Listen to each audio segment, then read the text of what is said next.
Candlelight Records. Bata mashoko sandikaire umboko Cashful. ndaigaya ndazvibatira veterani vanga chandibikira voice of the ghetto vamasaisai wakandipilivhisa ndange ndakuda kutoti mombe ndikobvisa kuti uve muroora wamai kuti uve muroora wamai pafacebook pawhatsapp netwitter pepi ndakafunga kuti unoita but no ndakazoona uri paizi pepi uri tomboy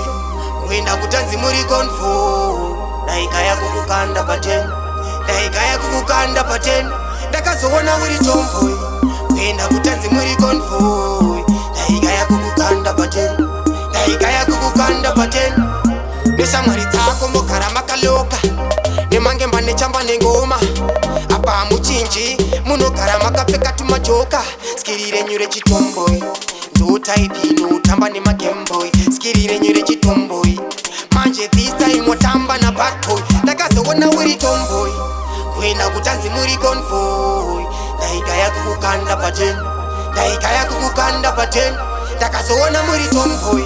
kuenda kutanzi muri konfoy ndaigaya kukukanda paten ndaigaya kukukanda paten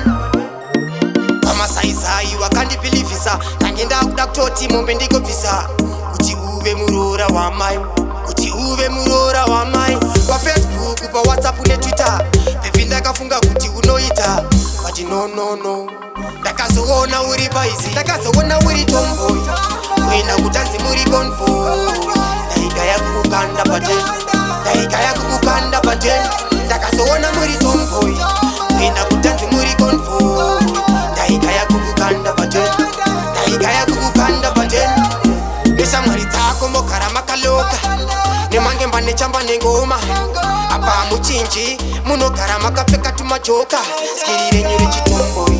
ndotaipi inotamba nemagameboy skiri renyu rechitomboy manje this time wotamba nabadboy